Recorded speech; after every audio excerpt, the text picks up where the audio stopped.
Assalamualaikum warahmatullahi wabarakatuh. Perkenalkan saya selaku kuasa hukum dari penggugat Tuan Andi dalam perkara perdata mengenai uang prestasi dalam perjanjian jual beli tanah antara penggugat dan tergugat, yaitu Tuan Budi. Pada kesempatan ini saya akan menjelaskan secara ringkas pokok perkara dalam dasar hukum serta posisi hukum penggugat dalam sengketa ini. Kronologis singkat kejadian perjanjian. Pada tanggal 15 Januari 2023, penggugat dari tergugat menandatangani sebuah perjanjian jual beli tanah seluas 1000 meter persegi yang berlokasi di Kecamatan Cisarua, Bogor. Dalam perjanjian tersebut disepakati, yang pertama, harga jual sebesar 1 miliar. Yang kedua, pembayaran dilakukan dalam 2 tahap.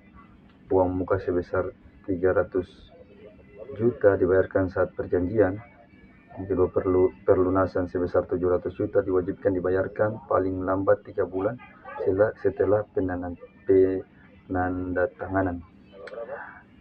Penggugat memenuhi seluruh kewajiban dalam menunggu pembayaran pelunasan tersebut. Namun, hanya lebih dari 6 bulan tergugat tidak pernah melunasi pembayaran, meskipun penggugat telah mengirim 2 kali surat somasi dan teguran resmi. Penggugat memenuhi seluruh kewajiban dan menunggu pembayaran pelunasan tersebut. Namun sehingga lebih dari 6 bulan, tergugat tidak pernah melunasi pembayaran meskipun penggugat telah mengirim 2 kali surat somasi dan teguran resmi. Yang kedua, sikap dan alasan tergugat. Tergugat berdalih bahwa ia belum mendapatkan pinjaman dari bank dan membutuhkan waktu tambahan, namun penting ditegaskan, perjanjian tidak mensyaratkan adanya pinjaman bank sebagai syarat pembayaran. Kedua, tergugat tetap memiliki kewajiban bukan untuk membayar sesuai jadwal yang telah disepakati. Dengan demikian, alasan tersebut tidak dapat membebaskan tergugat dari tanggung jawabnya. Yang tiga, dasar hukum uang prestasi berdasarkan pasal 1239 dan 1243 KUHP Perdata. Debitur dianggap uang prestasi apabila telah tetap lalai memenuhi prestasi setelah diberikan peringatan yang sah. Dalam kasus ini, 2 surat somasi telah dikirimkan.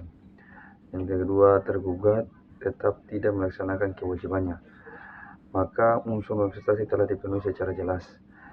Akibat kerugian bagi penggugat, akibat kelalaian ini, penggugat tidak dapat menjual tanah sebagai kepada pihak yang lain.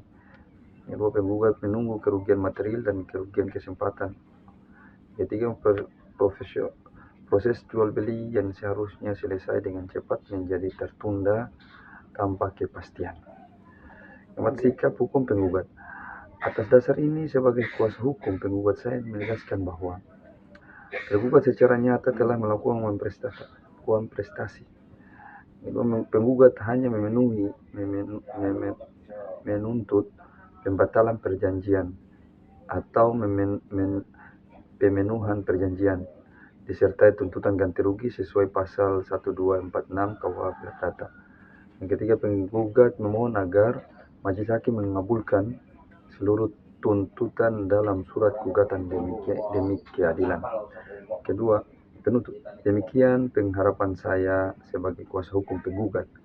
Semoga penjelasan ini memberikan gambaran yang jelas mengenai posisi hukum penggugat dan dasar hukum yang kami ajukan. Terima kasih. Wassalamualaikum warahmatullahi wabarakatuh.